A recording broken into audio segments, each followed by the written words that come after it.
In today's video, we're gonna be talking about catching biggins on square bills. I'm gonna get it. Oh,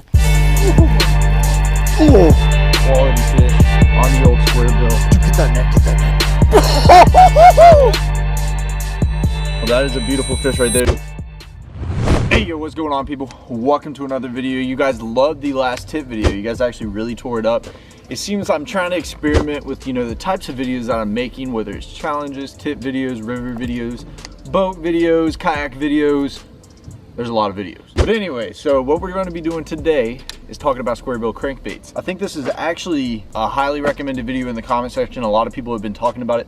But then again, when I'm out on those ponds, there's not really many areas that you could throw a square bill, because I'm gonna tell you why today. So right now I'm gonna be showing you guys a few different square bills that we're gonna be throwing around today, and also a few different colors depending on what water clarity you're fishing, whether it's clear water, dirty water, and that whole deal. So let me get a few of these out. So when it comes to picking square bill crankbaits, obviously we are out here on the river today, very dirty water, so I usually stick to about 2 to 3 colors, and that's really what I go with, and that's what I've had my best luck on, especially when throwing in super dirty water. The river is nasty. Alan Bob, show them real quick. Show them that nasty water.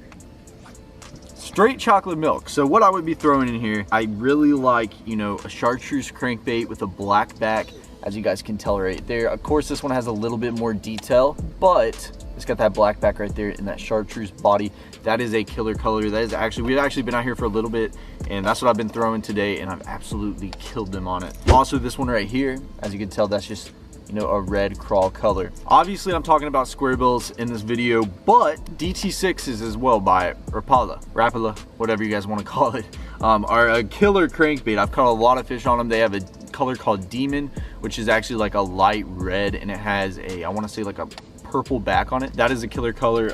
Alan Bob, I said I wasn't gonna need you. Where's this in your bag?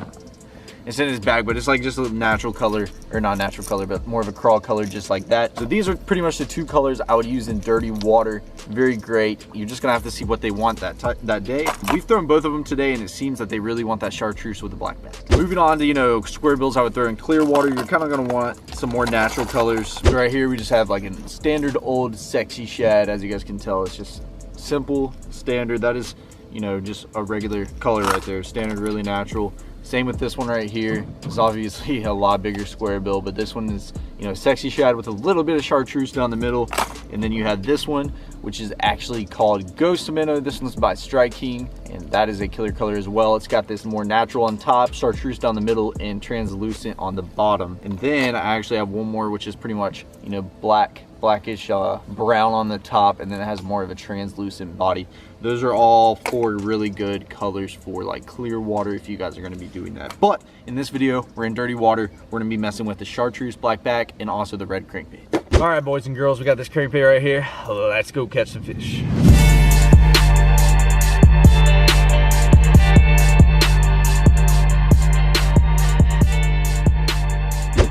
We got the first fish of the day, boys and girls, on the old crankbait. Right off the bat, literally, just only threw a few casts. We're gonna continue to hunt for some more. We're gonna throw them in the live wells for some photo purpose later on in the episode. But first, little old bass on the old crankbait.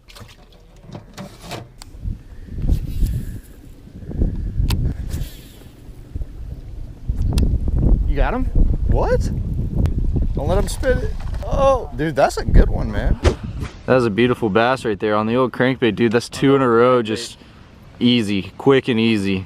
It's about that time right now. This tide's going low, dude. It's gonna get good. Got him right on that little DT6 and that little crawl pattern. It's gonna be a good day, man. That little rod, that's the only thing. Oh my God, dude. I don't know, bro. Dude, he hit it before I even cranked it, bro.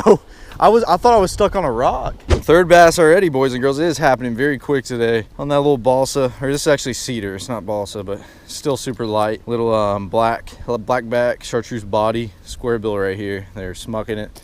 2nd fish on it. Nothing monstrous, but still a nice little bass. He had it right when I threw up on that rock. All right, everyone, so this is the square bill that I'm actually throwing today. As you guys can tell, it has a chartreuse body, with a black back on it. This is a killer square bill, but the one thing I didn't talk about when I had the square bills out, there's something a little bit different about this one than your standard square bills that you're gonna buy. This one is actually made out of wood. So this is a cedar crankbait. You can also buy some balsa ones. They are gonna be a little bit lighter. As you can tell, when I shake it, there's nothing happening because it's wood. It's not like a standard, you know, square bill that's gonna have rattles and everything in it. And today is actually really tough, so this is a great, a really great bait. It's a little more subtle. It's not gonna be rattling around a lot. That is just killer. If you guys are wondering what line, I'm throwing 15-pound on mine, especially since I'm throwing against all this, you know, brush along the bank. Most of my poles are gonna have 15-pound anyways. Usually that is like my safe spot is 15 pounds. Some people like 17, some people like 12. I like 15, it's right there in the middle. And the reel I'm using is actually a Concept Z by 13 Fishing, and the rod is actually a Muse Black. This is a 7.3 medium heavy. You know, a lot of people, it's all gonna be on personal preference. There's no set on rules. I feel like that's where people kind of mess up. Everybody thinks there's set on rules about fishing. Fish how you want, really. Like I'm giving you guys tips today, but just take some parts of these tips and then apply it to when you're fishing. There's no set on rules for fishing, you know, what type of rod you need to be throwing your bait on. Like I said, medium heavies is usually what I go with. That's my favorite all-around rod.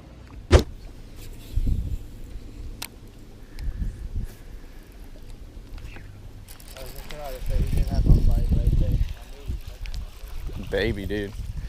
He's a baby. He tried to choke it. He's too small. He's too small.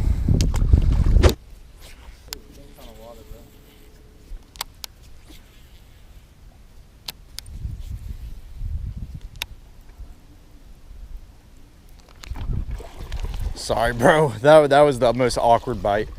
This is a big one. God, dog, dude. Dude, I'm sorry. That was just the most uncomfortable thing. That is not a bad fish. You saw a 2-pound. There we go, boys. That is a beautiful bass right there. There is nothing wrong with that one. On a square bill, all the fish today. That is a quality one, especially for the river. I know you guys probably don't know much about here at the Savannah River, but these fish, you know, usually aren't too big. I've caught, you know, my PB out here, but it's a certain time of year. A majority of the fish you catch are small, but that is a very quality fish.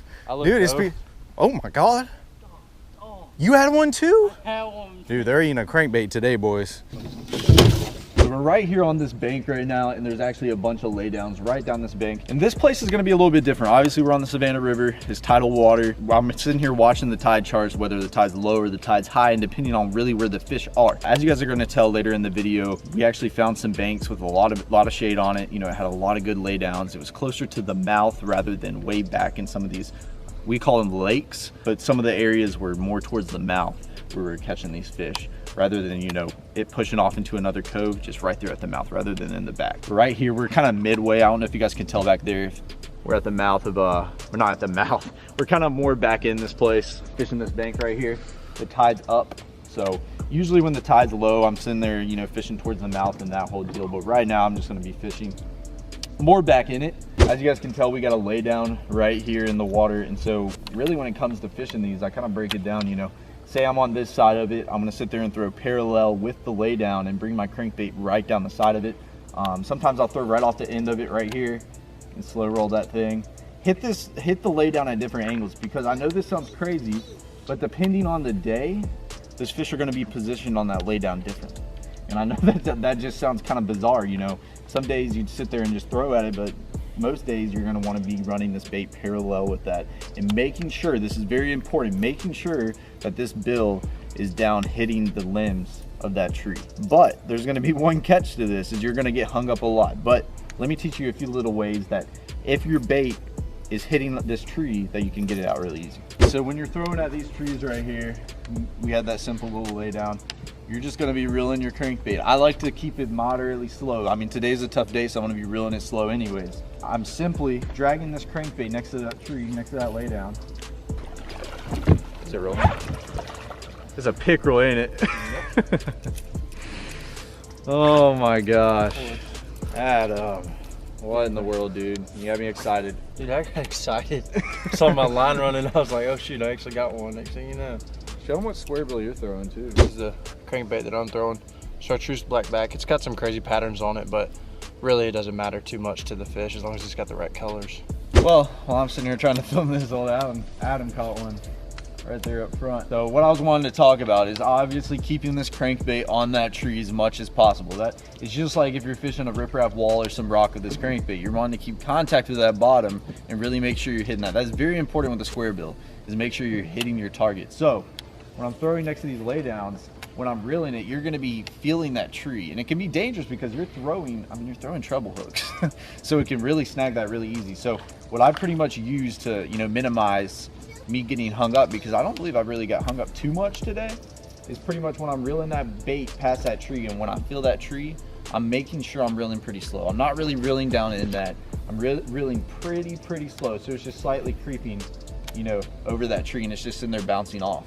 Another really key tip is when you hit that tree, or say you're about to get stuck and you're about to get stuck, and you hit that tree and you're reeling pretty slow, if you actually just stop what you're doing and let that bait float to the top, that is a big thing, because these square bills actually float. I don't know if you guys know, but the bill on them is getting the bait down in the water. So when you let go, this bait's gonna float to the top. So if you think you're about to get stuck, you're kind of stuck on there, just let go, and usually most of the time it's gonna float to the top. All right, boys and girls, just caught this beautiful river bass right there on that square bill. Super thick and fat fish. That is a nice one.